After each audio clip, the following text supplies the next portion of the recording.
Hey and welcome back to the channel. So today I'm going to be taking a look at my final version of Elf Swarm for 10.3. I took some of the feedback that you guys had the other day and I made some changes regarding consistency to make it a bit more smooth and a little bit less greedy, and I found that this deck really works quite well. Now, I played the games for this video before I got to pro rank for the season, which is why I might confuse you a little bit, but I'm recording this now, and yeah, that's pretty much it. Today is actually a very important day for me. You know, obviously we just hit 6,000 subscribers, and it's a really big milestone for the channel. But with these milestones comes really good opportunity, and this is actually going to be my first sponsored video. So I teamed up with Manicore Games, and I have a little segment for you guys regarding a new card game that they brought out. So let's run into the segment right now, and then we'll get into the gameplay. And I can assure you guys that I wouldn't recommend anything that I didn't actually think was cool. So check it out, and we'll get right into the deck out after.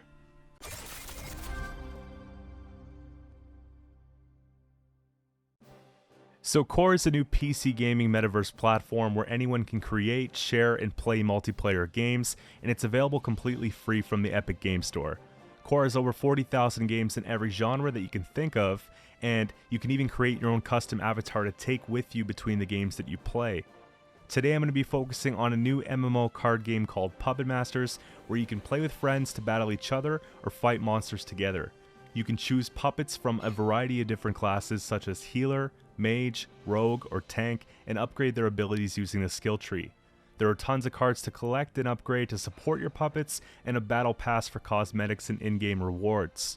What makes the game unique is that you can see each other's fights as they happen in the world around you, and that all attacks must be dodged in real time. And personally, the concept is incredible to me, and I was surprised to see these genres come together so well. You can use the link in the description to play Puppet Masters by downloading Core for free. So let's take a look at the deck here. We have Feign Death to start off, which is a scenario that progresses whenever we play an elf. So on the prologue, it's going to be spawning a Vernociel's Commando in the row, and that's basically like a 1 point per turn engine, right? At the end of your turn, boost elf by 1 if you control only elf units, ignore the condition if you control Vernociel.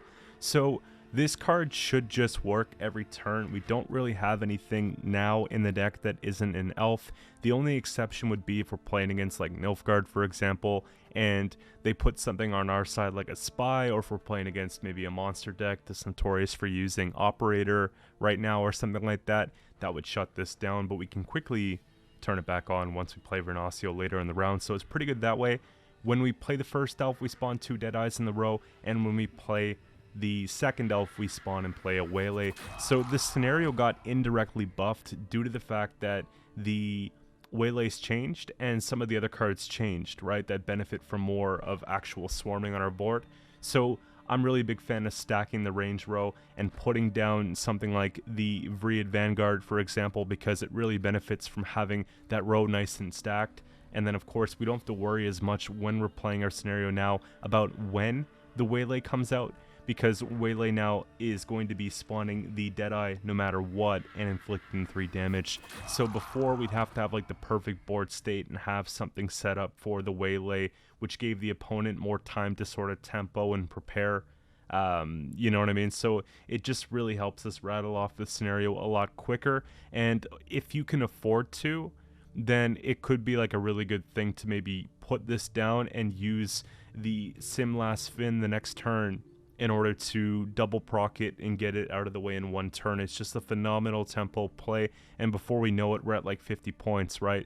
Once we get these down, this, maybe a payoff from Isengrim, it works out quite well. So this version is a little bit different than the first version. A lot of you guys were upset or just not overly pleased with the fact that it didn't have Oneiromancy. I see where you're coming from, and you know, we can go and we can greed it a little bit less and put something in here for consistency, so at least we're getting our cards every single time. I was pretty fortunate with my mulligans, but I would expect if you're jamming the deck all day long, you're gonna have some games that are just not working out for draws. So I have Oneiromancy in here that allows us to play any card from our deck. It has Echo, so we could do it twice during the game. We have a combination of very important units, right? And very important specials and artifacts. So we want to make sure we have Oneiromancy, because something like Royal Decree isn't going to do it, because it's focused mainly on, well, only on the units in this case, right? So it's got to be Oneiro there. It's a little bit expensive. Protector goes, and then we had to remove the rebukes as well because we just needed the extra couple provisions. What I did is I put in a backup pair of cards for Simlas, being the Swallow instead of the rebuke. So instead of the control route, we took more of a boost route. The reason why I didn't go for the Golden Froth was because it does require a board state of 3 adjacent units setup. Now this doesn't seem like a problem, but it can be a problem if we're going into a very short round 3, for example, or if we're playing into like a heavy matchup of control like Syndicate or potentially Siege, right? Those would both be options that would really take away value from the Golden Froth. So I just felt like having the Swallow here, being able to boost tokens and stuff like that, just made some sense to me. Putting it off the Archer's not bad because it only gets to 8 points, and then we don't have to worry about Tall Punish still. It's not that threatening. So I'm just really happy with that. I was thinking about putting packs, but there wasn't really the benefit of having them in this deck. They give us a status on our unit, which might not be good into the Nilfgaard matchup. However, really, I don't think we're going to be using these like offensively to give something doom to the opponent. I think there's just, you know, better cards for that, like Heat Wave in this instance. So I decided to play a little bit safer, but you guys can do what you want in that spot. Another thing you could consider would be the Mahakam Ale. There's not a lot that I want to purify in this deck, really. You know, they lock one of these, I guess that's fine. You know, it's not like a huge deal. Maybe something off Bountiful, potentially, but not always. And then this is the only other real engine in the deck. So I felt like because most things are deploy, it just made a bit more sense for me to go for the Swallow to get the extra point. But again, you could do what you want. I just find it's important to have pairs here because we want to have backups to the Bountiful beyond just the Waylay, right? Sometimes we need big points instead of this because we don't have anything to interact with. So that's basically that there. We talked about Vernasio in the last video. This here is honestly just so good right now. Being able to play it for 11 provisions just feels really comfortable. So on deploy melee, each allied Elven Deadeye does 2 damage to a random enemy unit, right? So if we could fill the entire board with our scenario, half-elf hunters, the waylays, right? The archers making more, Deadeye's leader, whatever the case, and then we can just get a huge payoff. So when we're already up by a lot of points, we play this card, and then we just pretty well board wipe them, so it's like 50-0 or whatever the case. So if we can get a really good draw into round 2, we have really good potential to bleed in 2-0. So just something to consider. And even then, short round game is really strong with just being able to clear their board as well. So that's the thing. Otherwise, we could use it proactively on the ranged row, spawn 2 Elven Deadeyes. There's no problem with that because we're getting the 11 points, good tempo play, and it really sets up like some of the payoff cards like the Vriad Vanguards, like the Isengrim, and then of course the Yavin, right? By stacking the row with elves, it definitely something we want to do. I think it would be kind of foolish to go into it right now without any sort of tall punish at all. I don't think Spores would be enough, right? I thought about putting like a Spores tech in the bronze end if I can find it here, yeah? Resetting a unit, but I feel like sometimes we just need to remove things, and I didn't want to have to fit a lock in the deck either, and sometimes we need to remove a scenario, so this just seems to be the most flexible card, and I never feel guilty about putting Karathi in the deck, no matter what meta, what season, whatever the case. It just feels like something we can get away with here, so I try to make room when the deck doesn't have a lot of control to at least have something like that, right? Isengrim got an incredible buff. It is a much more significant buff than you think, because right now the 2 extra base power really helps him play first provisions and above, I think, right? Boost all other allied elf units by 1 whenever you play an elf, boost self by 1. The problem with this card before was the fact that we'd play it, but we wouldn't be able to engine it because it boosts all other elves, and it would keep its base power of 4. So what they would do is they would remove that with the like inexpensive 4 power removal, let's say a Dimeridian Bomb, or they would take like a Ulcer's Thunder, Boiling Oil, Rebuke, whatever the case, and just get rid of it. But now it's 6 power, it's a lot more aggressive, and it's a lot more difficult to remove, and then we can start playing elves even after the fact and get the payoff from this card as well. That can make a difference of a game if you think about it. So what we want to do to set up the board state for this is we want to make sure that everything from our scenario, from Verno, from Leader, from the Hunters, the Harvests, like everything that could possibly spawn a card has been played as far as we can, right? Sometimes we can't get it perfect, but you know, we want to get as many as we can, because this doesn't count for like boosting itself after we spawn something. So we got to get that board full as much as possible, play this, then we can start playing elves from hand after, like the payoff cards, right? Like this one here, maybe the Bowman, right? Stuff like that. So that's kind of the way that I like to do it here. Aileron's really good for consistency. I think this deck thins out very well right now. We're pretty much playing all the cards, and what's nice about it too is when you have like a Bronze End, like I definitely think the Bronze End got a good buff, but I don't think it has like exceptional tempo still. I think the longer we can keep them in the round, the better that we get out of the round, you know what I mean? Short round game sucks when we have a couple of these cards in hand. It's pretty sad because they always play on melee, and they can remove the Swordmaster, and we need something to target, and there's a specific condition for the archer, you know what I mean? So some of the cards like short round 3 with no leader charges or anything else could be kind of bad. So it really helps to be able to play more cards in this instance. So having this come out of the deck and thin, having Simlas come out and pull 2 cards in the same turn, having Oniromancy to get, you know, things out of the deck. We're not missing anything, we're getting everything out there, and that's kind of what helps with the tempo. So good stuff. Aileron just basically thins when we have 5 or more elves from deck to the row. Quick 5 points. It helps us get out of a round or helps us push to win on even in a round, so I like it quite a bit. This has to be my favorite card impacted by the entire patch, well, for Qcento at least. Deploy melee, damage the units on each end of the enemy row by 2. Or deploy and range, damage all enemy units on a row by 1. If you control an Elven Deadeye, use both abilities. It's very easy to get an Elven Deadeye, just make sure that you have it first, right? It'll be very rare that you don't.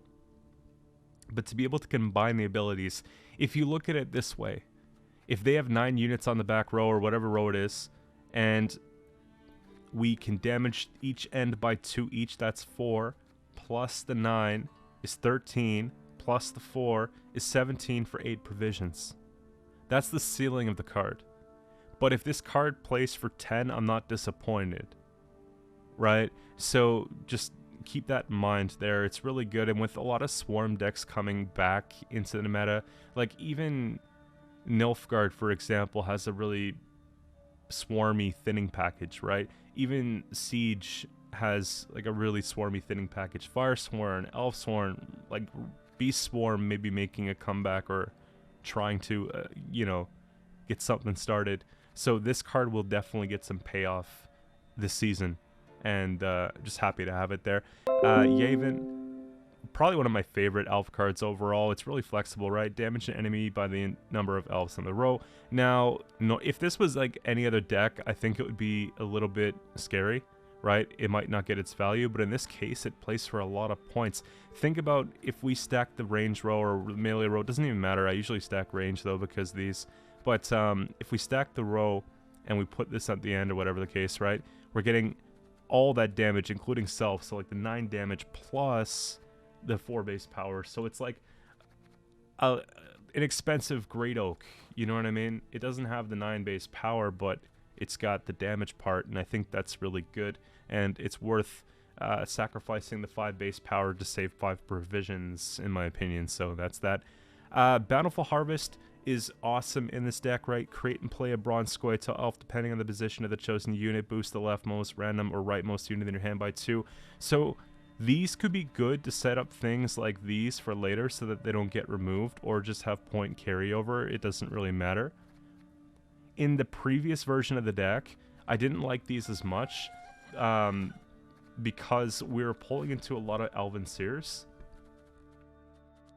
if I can find them, and these were just playing for points essentially at 4 points. But now, the fact that we have the Bountiful Harvest pulling into them, and then we still can play Swallows from hand and get the extra payoff from the Seers. Like, it's actually pretty good. It's a little bit of an extra synergy that, like, I wasn't planning for, but I definitely thought of when putting this in here, right? But we have movement text, we have purify text, we have sorceresses that we could potentially pull. Like, I should probably just make this Qcento. There we go. We have these that we could potentially pull. There's like definitely a lot of things that would benefit us here, right? We don't even mind the archers. We like the vanguards. We like the hunters. Like, you really just can't go wrong with this now. You know, every card pretty much that we could pull is a reason to be pulled. So that's why that's there. I don't think that there's room to take these out. Okay. So moving, whoops. We're not changing it. There we go. So we got half-elf hunters. Before, we got a little bit of the harmony payoff. I don't think that's why you're running them in this deck, though. Like, primarily, it was nice when we had the protector in there, but for what it's worth, still a good card. It only plays for 6 points initially, but it gives us an extra push for Yavin because we're getting the extra body out there. It gives us an extra unit for Isengrim. You know, it gives us an extra Deadeye for the Vernociel, so you start to see how that compounds quite a bit, right? Extra units for the Vanguard on the row to get more payoff from that, right? So I just think that these are necessary, and you shouldn't sleep on them, right? It's one of those things, it's like, it doesn't seem like much until you see it in play, for real. So these got a little bit of a rework, right? It used to just be boost self by 1 for each elf in hand, and at that point I didn't think it was super impressive. However, now we have the ranged ability as well, boost self by 1 for each elf on the row. So let's say we have 2 of these in hand. It took me a while to get this down, but I got it down. We could play one early, sure. Like at the beginning, if we're going on blue coin especially, we need something to play, we can go ahead and just put that down. But if we're looking to obviously have a big finisher at the end, we start thinking about stacking that range row. And when we're trying to just fight for the round at the end and the opponent's running out of stuff and trying to preserve some gold cards, that's when we can go and put down this on the range row for 10 points, right? Because when the range row is full, this will be the last card. It's going to be boosting itself by the entire row's worth of cards. So think about it that way. The only time we wouldn't get the max payoff is if scenario was on the same row, and then that just takes up 1 space, right? But still, it's still like a very good payoff. So use these for reach and treat them like a dwarves matchup with, where is he? This. It makes you wonder, though, why. I guess it's a little bit harder to set up dwarves, but like higher base power, lower provision, I'm just saying, right? But yeah. A similar card, different archetype, that's basically it. It just plays for a lot of value, and if you've played dwarves, you know these are really good for that reason too. Dobelthana Archer's incredible right now. Damage an enemy by 3, death blow spawn a Deadeye on melee, if you played on melee, right? Now, range row plays damage to enemy by 1, of course, death blow spawn the Deadeye on the row as well. So, I confirmed it in my playtesting that if you go and take out 2 units that are both 1 power, you get 2 Deadeyes. So just take that in consideration. It's not 1 Deadeye, it's actually 2 for the range row if you could pull it off. So we have ways of chipping things down. So if possible, do that, because we have a lot of things that pay off from having the extra bodies, but sometimes you're just going to have to go for that 3 damage because it's more important. Maybe it's an engine or something you're trying to take out. So every situation is going to be different, but that's pretty much it. We talked about Swallow. Waylay's got to be a crazy card now. Like, it's really good. There are some decks that are basically just centered around creating and playing Waylays. Now, it's not my preferred style of play, but I do think it's interesting. I like the classic Elf Swarm, so that's why I tend to focus most of my efforts on this here. However, I think that version has a lot of tempo too, and it's really cool once it like pans out and plays off. So plays out, yeah. But you know what I mean? Like this is just like a strategy. It's not the strategy. Basically, I'm just treating it like a good 4 provision card. So damage an enemy by 3 and spawn an Elven Deadeye in the row. So that's basically it, right? You're getting 6 for 4 guaranteed plus a body. whereas before it was only death blow, so that's what makes it so good right now.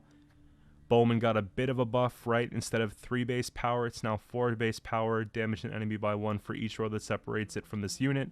So oftentimes the opponent will try and play around this card by playing on melee, and you'll find that this card might actually be a bit better if you save it for a little bit, because eventually they're going to have to start playing on ranged row, or they have a card that's row locked to range. So if you're patient enough, you can get the full value from it being the 7 for 4.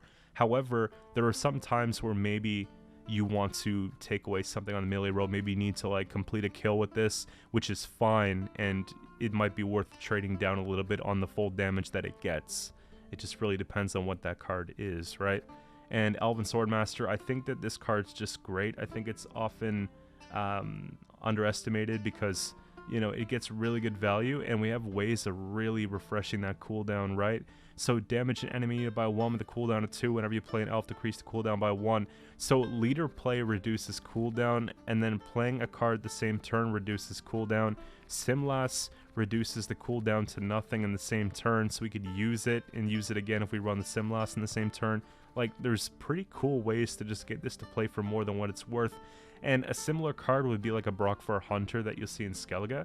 The only problem is that the cooldown for that's based on whenever you play a beast, and there are decks that do it well, like the Lippy deck that I played for quite a while. However, nothing does it quite as good as the Swordmaster. So, you know, I look at this card here with the same sort of mindset as like Reinforced Ballista. I think that's what it's called, yeah? I want to get it right. Oops. You know the one. I'm not thinking Northern Realms right now. Reinforced. This could take all day. Well, now we have to find it, right? This one. Okay, I got it right the first time. So yeah, I treat it like that for less expensive, basically. So that's that, right? I'm going to be moving on to a new project after this. I have tons of things on the way, guys. But for now, let's get into the games. And if you enjoy the content that you see, don't forget to sub to the channel, turn notifications on, because I'm posting every single day. And for the rare times I don't, I'm letting you guys know why I'm not posting. Alright, for the first game here, we got Monsters Carapace.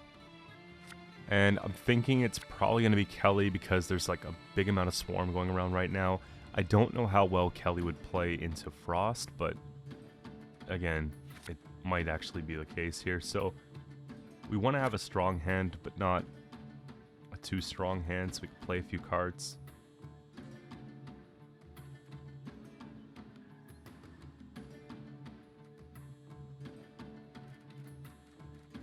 And I don't want to put back either Simlas or the Feign Death here, just because I don't have Oneromancy. If I had Oneromancy in hand, then I would probably do one of that. Probably Scenario back in that case. So just as we suspected here, right? I don't really want to Heatwave the defender. At the same time,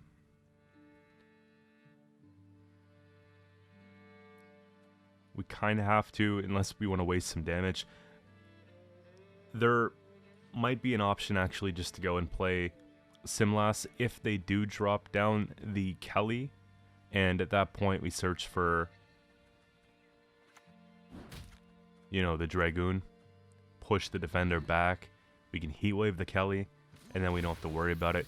I think that that's almost worth losing a round for, just because it could cost us the game otherwise. And I don't really anticipate like a lot of people playing Kelly this season, but at the beginning anything goes.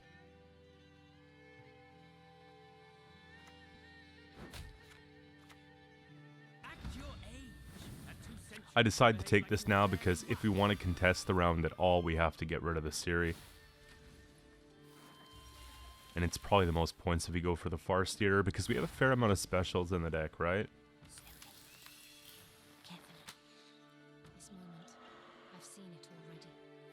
It sucks that we don't get the cooldown, obviously, from the second one we play.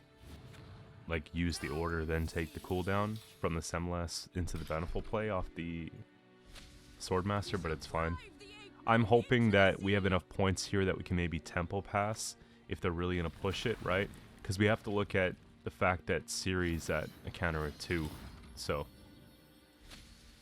engine on the back roll, keep going. Hopefully it's enough to get a couple cards out of them, right? So we see the Nithrall here. They still need a pretty big turn, like a decent turn, right?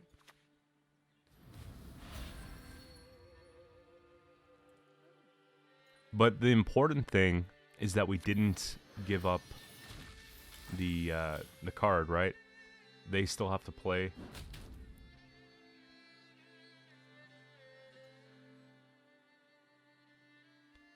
It's not a great situation to be in.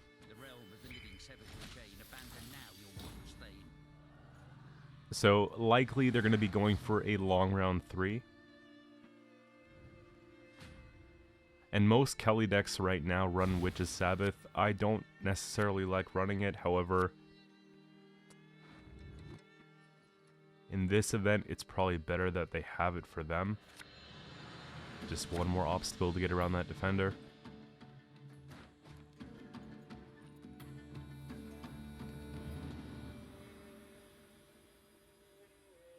Now, we're fortunate enough to have pretty much everything that we need here.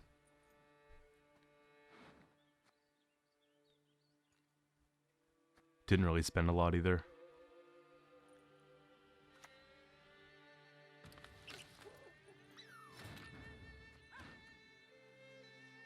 So Squirrel's likely played a 7. We could pretty much put whatever.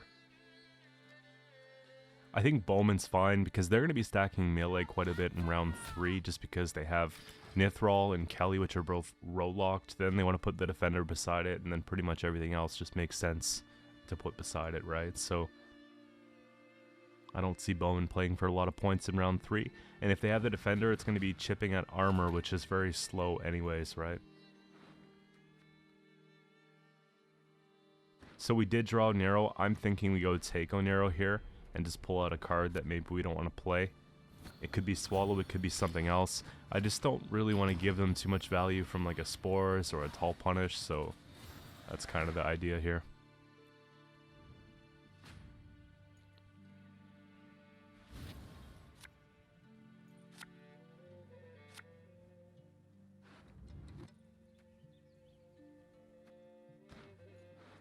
So realistically, it's just Verno that we need. Everything else is not that important. We have a way to get all that, so I'm fine with it. I'm just trying to think here. Are double archers good if they're running a defender? It might be kind of bad, you know? That's actually nice. Now we can just sort of take what we need if we need it kind of thing from deck, which is a little bit more flexible than having to go for Verno every time. So not a lot we can do, but hope they either miss cards or the deck is just the single Kelly version and they play it on the row. And it's not. We have really bad targets we took back as well. I don't see a way for us getting through that defender, but I do think it's possible to get through a Kelly. So we have to decide here if we want to go and just heat wave it, and I think we have to decide quickly, so I opted to take the heat wave here. Now it's a little bit easier to get rid of the Nithrall. They're going to focus on maybe boosting that for a turn, which might delay the Kelly, I'm hoping. Just let us get a bit of a board state, because I think the best way to take down Kelly at this point is to go in with the Yavin play, right? That's going to be kind of big. That plus a Waylay could be actually really good. So I'm sort of setting up here with it, yeah.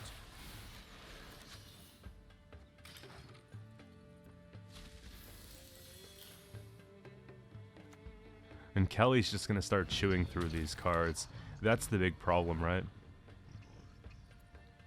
They take away the engine first. So realistically, it looks bad, right? Because old Spear Tip asleep brings out Spear Tip. We could kill it, but then Kelly survives. If Kelly survives, I think we lose. Nithral is going to be bad, but I don't think Nithral would make us lose. So I have to decide here. I think maybe the best play is to go and put like Leader Yavin. And then get the waylay damage as well.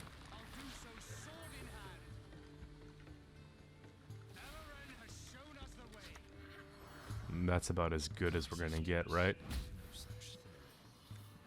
If only we had a unit instead of the scenario on the row, it just would have been that much better.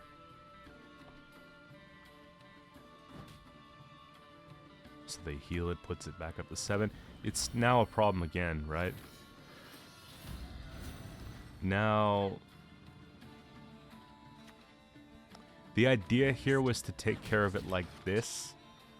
And then once they're like injured, then we try and go for the Verno. But I do understand that we're losing tokens every turn that we wait, right? So that actually helps me out quite a bit, but it doesn't help enough. Let's see if we can snipe here. We get the perfect snipe. That's like something I deserve, you know? Like, it's been a tough game up to this point. We got it done. Big win. Can't go wrong with that. Moving on to the next one. Here we got Nilfgaard, double cross, assimilate. I was a little bit worried about this matchup. However, having played it a few times, it's not that bad. Because a lot of our elves have really bad base power, and they have deploy effects. So, with the illusionist, they're getting like poor trades. Even something at full health is like 4 max. And then the best engine that they're going to get from us in the bronze end is going to be the Swordmaster. And if they come out at 1 power, we take care of them. So it doesn't feel that bad. Now, we just take an easy waylay on that. You gotta love the new waylay. It doesn't even have to be Deathblow. But you guys are going to see me using Deathblow quite often because I want to use them offensively and make sure that we take care of threats, because the previous version had rebukes to help with that. This one doesn't, so.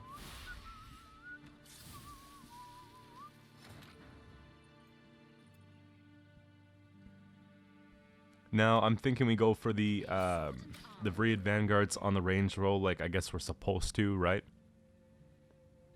I don't mind playing them early, but when we have Swordmasters in hand, it just kind of feels better not to. Now,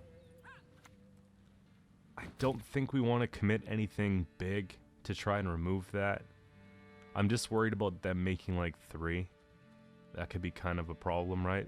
Good points with it.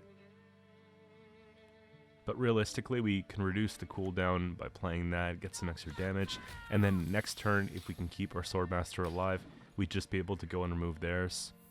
I just want to try and have more engines out there at least, or more cards that are just, you know, doing things, I guess. There. So they just sorted deck, you know, top to bottom. So I know that we have to try and push a little bit harder for this round, because if we lose the round, then they're going to be going into a round 3 with everything that they need, whereas my hand here is mostly bronze, right?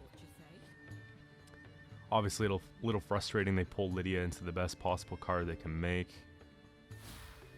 Pretty good trades. Pretty good hits on that as well.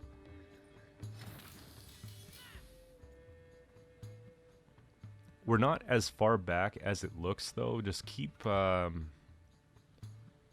dealing the damage here. And I'm starting to think, okay, is it one of those things where maybe we try and go for 2 units at 1 power, play the archer on ranged, and then try and, like, you know, get 2 Deadeyes to really cram that row? Especially if they remove something, right? Just want to set up the Vanguards as best possible. And if I have to, we could take Onero into it. It's not like a great spying unit, but it's something. What I'm really happy about here is the fact that they do respect the tempo that we have, or what we can work up to, and they're deciding to take leader here. However, I don't know if it's really necessary to take Onero over anything else, just because they're top decking so well. I think maybe they should have played something for, you know, it's probably just because it's Blightmakers and they wanted to get them now for the tempo, but ultimately you don't need the Echo on the Onero there. So check this out. I really like this interaction. I think that would be really good in Precision Strike because we have so many ways to ping things down. Even potentially guerrilla tactics, right? And I'm okay with playing here because I feel like we got a lot of gold cards out of the way. And if we put down a Vreed, we could probably just put like a leader charge and call it, right? And I think that's fine. Just because Isengrim is going to play for a lot of value later. I don't mind using the leader charge because they went ahead and used double cross, so I feel like we have one up on them in that way. And this way as well, it keeps the Simlas from, I guess you could say, breaking like the combo that I'm looking for with the Bountiful Harvest, so we could put that back in deck and look for something better. Obviously right now I want to see if we could pull a hand that is good for pushing. Now, it's not really good, but we might have to, right? Because they do have more good cards than us. And I'm thinking if we can get away with playing Feign Death here, single turn proc it with Simlas and jam Isengrim, we might be able to get a really good trade. And then maybe go into like a short round 3 with like Verno and Yavin or something like that.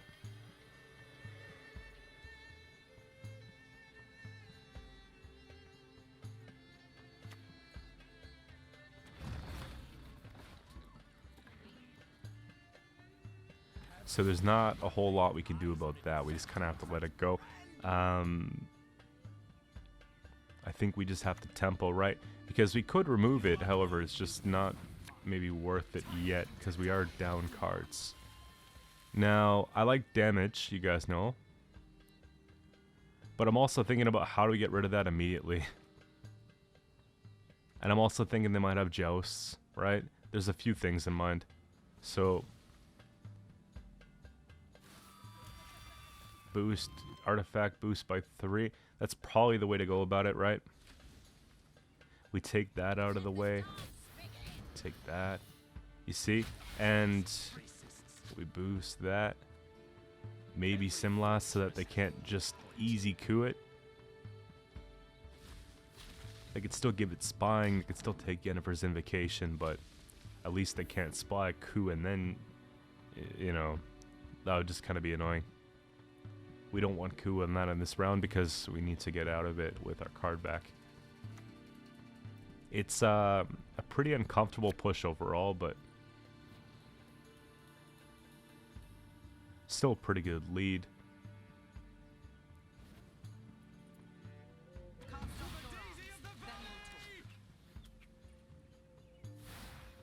That's like the best pull they could possibly have for Mushy Truffle, you know? Starting to get kind of worried at this point, but we have to sort of stick to the program here. I don't have anything I can really death blow, but you know, we could do something like that, and then 3, 6, 9, the row's full. But I would think something's going to be taken away from us here. You see what I mean? There you go. It was only a matter of time. A lot of these decks are running muzzle. If they wanted to take Simlas with Yen, they would do it, right? So we knew the space would open up. And the Vreed Vanguard playing for 10 points is wild, right?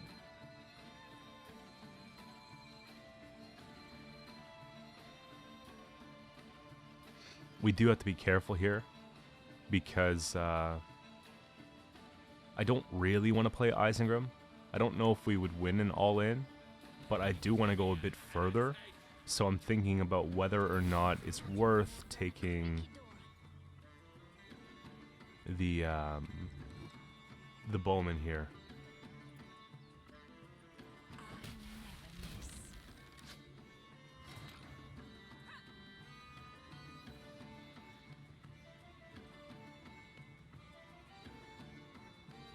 You know, Bowman is boosted, right?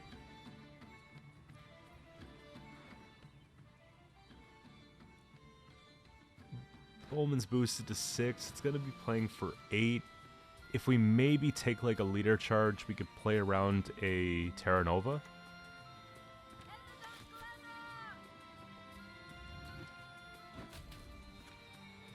I just want to get rid of some units so we're not stacking too hard. If they make a copy of like the Breed or something like that, it's kind of bad. Okay, Terra Nova's coming down. 43, we tie it up. They have nothing to do here. That's the pass that I'm looking for. So, Terra Nova out of the way, Bribery out of the way, Truffle doesn't get carryover, Brathen's out of the way, right? We're getting, yeah, Yen's out of the way here. Now, I'm just looking to see if they played like 2 Diplos. I think we should win the game just because of like leader and things. We kind of want some of those cards though. Verno is pretty important, right? I suppose that'll do. So we did miss the Vernacial and we missed the Heatwave, and that's with Oniro and Simlas. So, you know, these things are going to happen. It's just how it is. Like, our deck went down to 5 cards. We just didn't get the ones we want. I don't think it's a problem because we had Oniro times 2, Simlas times 2, Aileron. It's just very unlucky with the pulls. And that should pull, yeah, a couple boosts. A couple damages, I guess I could say. And pretty sad Yavin, though.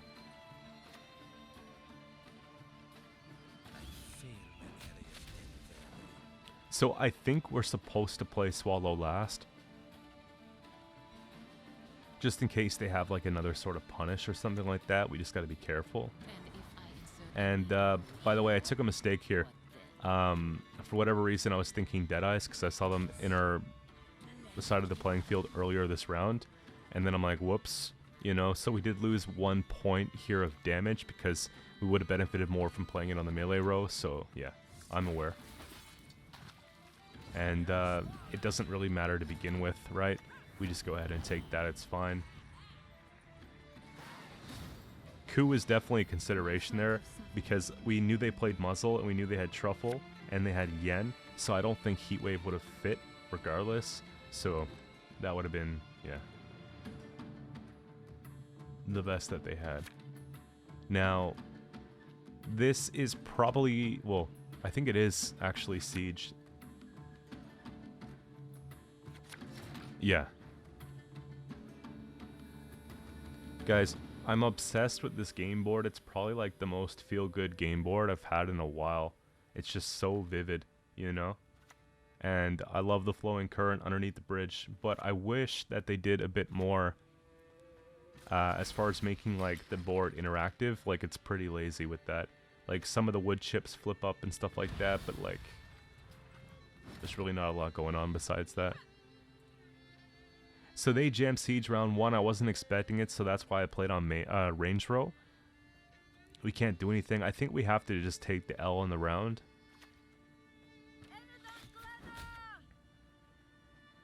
Like, I know it's going to be bad.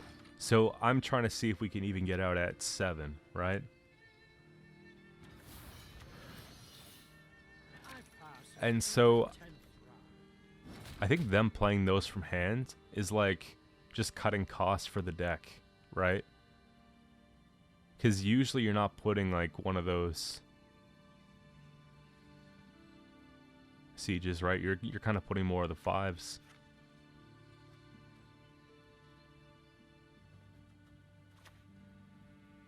We'll do the best that we can here. We hit 1, we get rid of it, we get a Deadeye. The second one goes to a 3 so that we can get a waylay off of it. And then if we have to, at least we, you know, have some other good stuff. But again, I just want to remove these engines because if they're just slamming bombardments, it's going to get bad. Obviously the one coming off the scenario right now, but they might have more in hand, so kind of gross.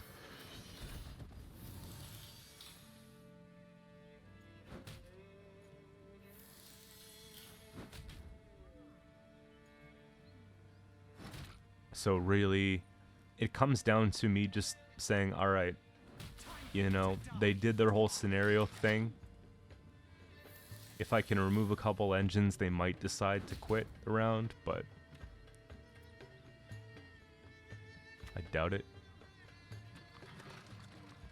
This is my last chance at getting it done, and I knew we'd probably lose the round, but again, it's like you have to kind of try, because if they're gonna take it on even, I want to see a commitment that's like very expensive as well beyond the siege, just so that I know, right? So now I look at it like, okay, Amphibious has been played, so if they do win on even, which they will, because we'll pass here, I don't feel comfortable continuing to play. They've got 3 engines out there and we have none, so we'll pass on it. But at least they have the second and last Amphibious Assault. So if we do survive a round 2 bleed, then we can go into a round 3, at least not having to worry about that, right?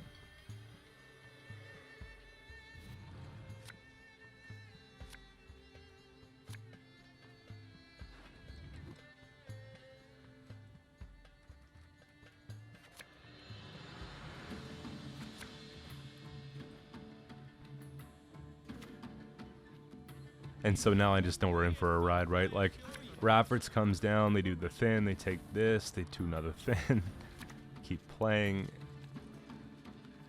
And then what do we do, right?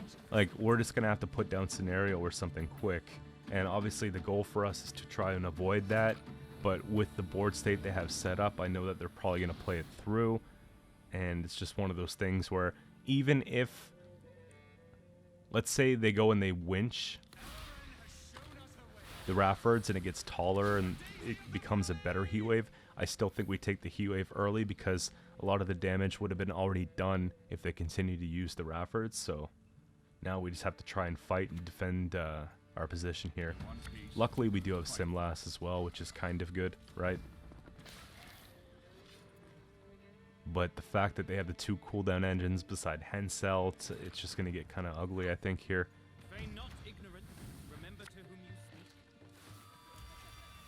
I also don't know if they're muzzle or if they're heat wave at this point. I don't think, right? I don't remember seeing any indications. Dragoon's actually really good. This could play for like 10 points potentially, right? Think about it. We move the Henselt to the front row, and then they don't get like the winch cooldown payoffs off the War Chariot, plus they don't get the ones from the Centurion as well, right? Envoy. Because I don't think we have the means to like remove everything else.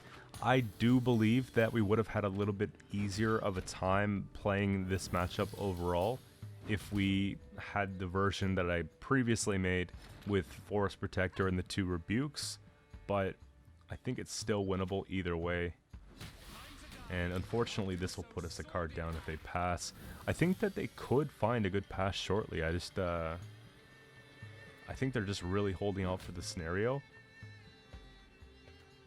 It feels bad just handing over the scenario and then going a card down as well. So it puts me in a spot where I'm trying to fight to at least get the card back so I have a turn to play the scenario safely, so that if they do pass on me with the scenario down, then at least we're not also down a card, right? Like, I'd be willing to trade it at this point, so. And this could be the turn, because we have no bleeding on anything. They're only up by a couple, yeah. 18, 22. No, it's not enough.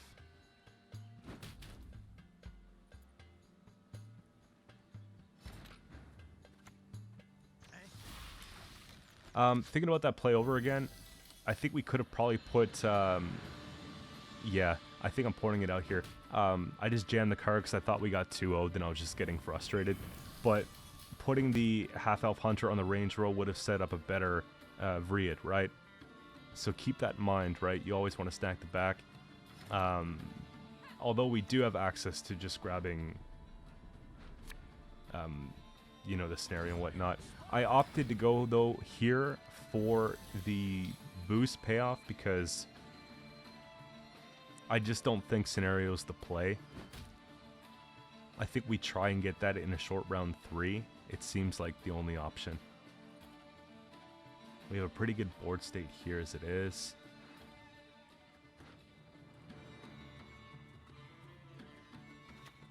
it's nice because they think they're getting it all the way. We just get the heat wave out of the way here so that if we do a scenario, then we're fine.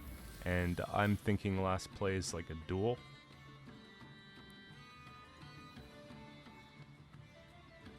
And I guess they know, or they're not expecting us to have a scenario because we obviously played this far and we haven't played any.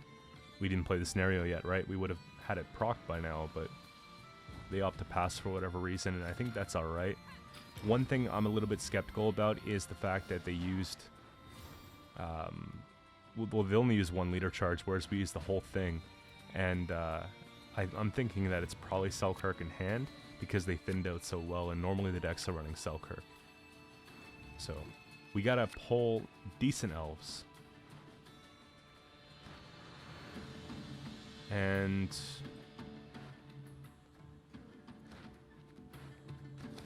I just decided that that's probably the best that we're going to get. Now, getting this to engine quickly is important. So putting it out first, test the waters, is not bad. I see the 2 boiling oils. I wasn't expecting a second bombardment, but we have it there. Now we just have to jam scenario and hope that it's enough, right?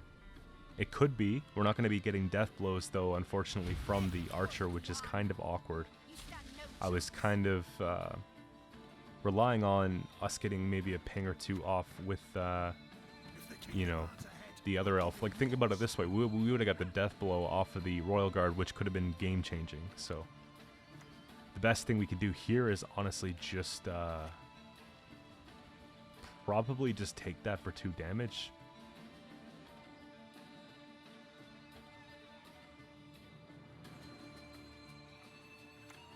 Or 3 damage, yeah. Because you think about it this way, the Torviel has like a bigger ceiling. Because if they put something beside it, we're damaging both of them. I mean, even now, John into Winch into a boost there is like not great. I suppose we just play this for points. We get a couple. And that's that. They don't get the armor, but it's fine. I'm thinking again, Selkirk boost, kill. They take care of the 6. And it's a closer game than I would have liked to have. However, we got through it. Just by the 1 point, I think, right?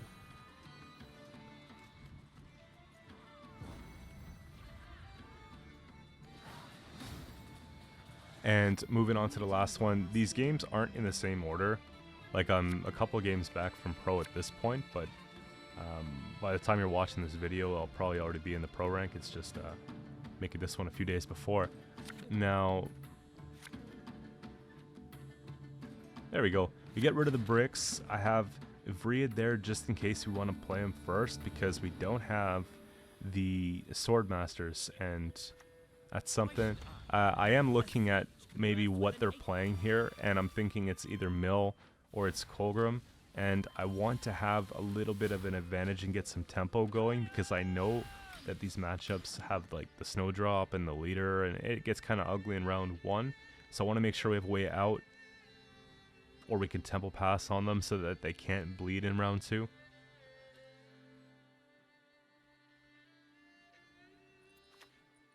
That's probably like the best card we can ask for. Take, get the boost off of it, right? That comes out here. We haven't even used leader yet. Take back what was stolen.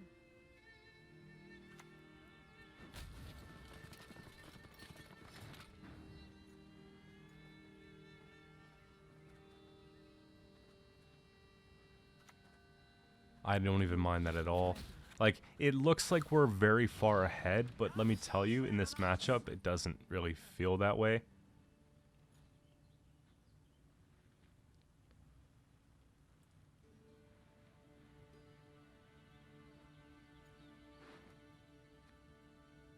And by the way, guys, I'm not opposed to having something like Bone Talisman in this deck. However, it's a very awkward provision spot that would result in us having to cut something else, so it feels kind of bad. And so I tempo pass here just because I'm thinking, alright, like, how are you going to find this in 1 turn or 2 turns, right? Doesn't make sense.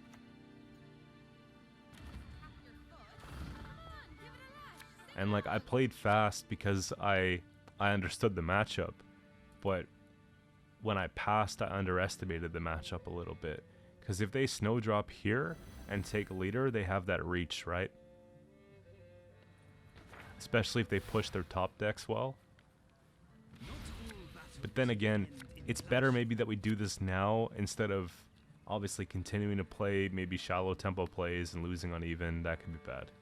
So, see what I mean here? Tons of points they have. It's like they went from 6 points to 33 points and did damage to us. So, actually crazy.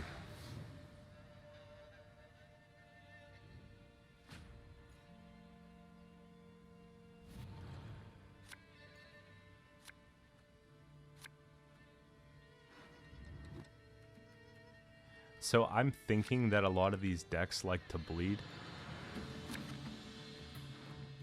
So I'm deciding, you know, let's go with a strong hand just in case.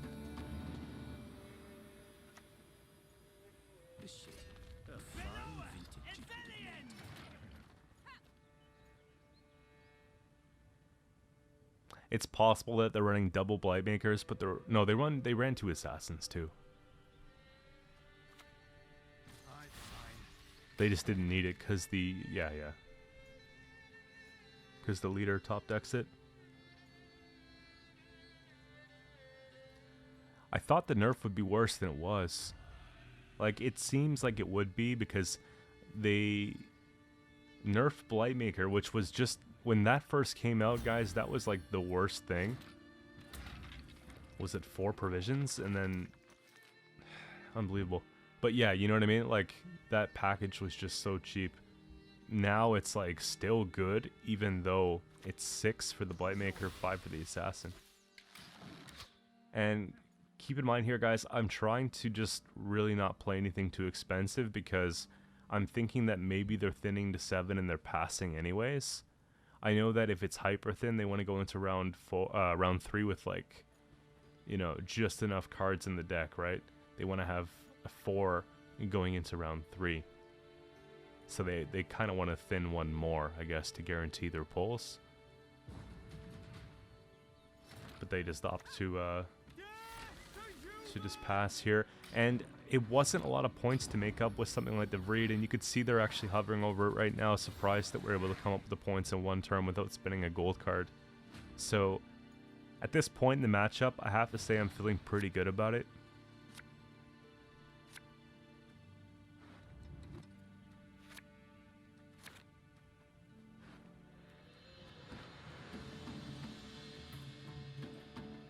Something like that. So we'll just go ahead, jam scenario as quick as we can and try to get the most payoff from it, right?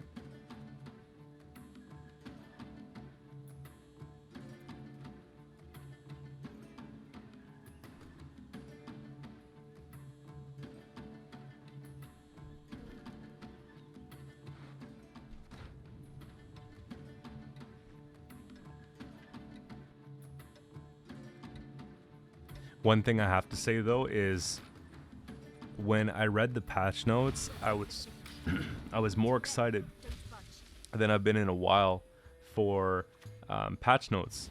However, when I start playing these patches, then all of a sudden, you know, the games feel kind of repetitive because obviously everybody wants to try the new card changes and all that sort of thing. So I'm really looking forward to when the meta starts to iron itself out and things get a little bit more, you know, variety-based. People get bored of playing the same things.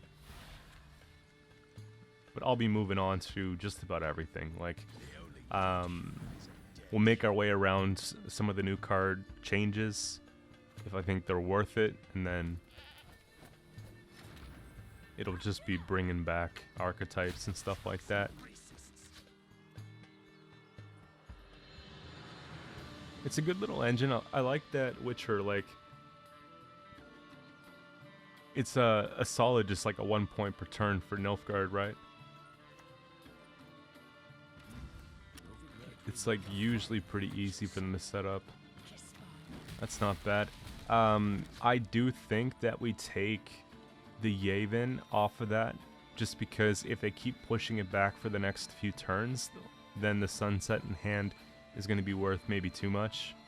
Right now it's already kind of bad, and there's probably going to be something else we want to heat wave as well, right? If it's hyper thin, and I'm thinking it's looking pretty hyper thin, right? If they have an odd Colgrim in there, I don't even think we care. Like, that's not a big threat compared to hyper thin. Also, if we can remove that now, then maybe there's a chance that they bricked their last card. Like, maybe they have Golem in hand or something like that.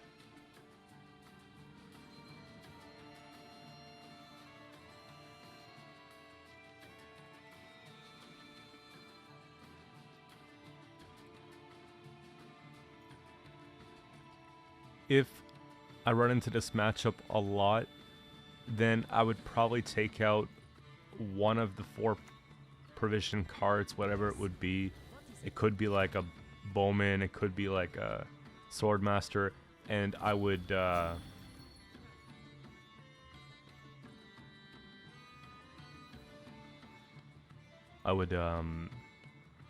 basically put in the spores, right?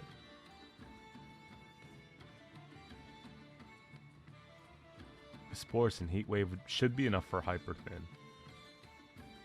Because the last round's like very few units, but very tall. Alright, so no bricks.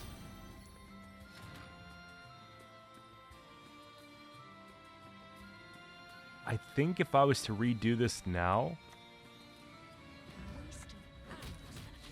I would I would maybe play it a little bit differently, but the thing is, like,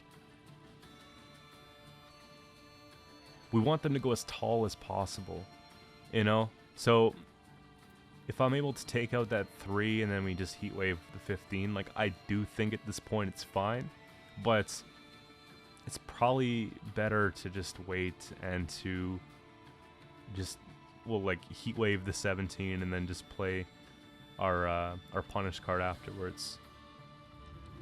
The Torviel, right?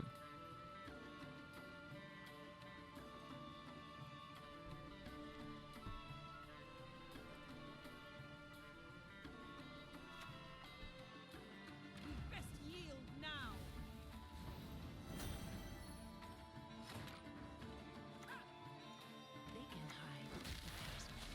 So it's close for comfort, but if they're going to be taking a Vilgefortz, like, defensively, or, you know, and then just, like, trying to remove something or whatever, I kind of wanted to prevent targets for them.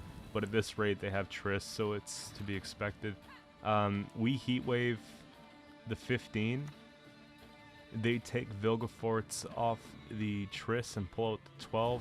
So then they're getting the 5 less 3s, 2 plus the 12. We should just win the game, right?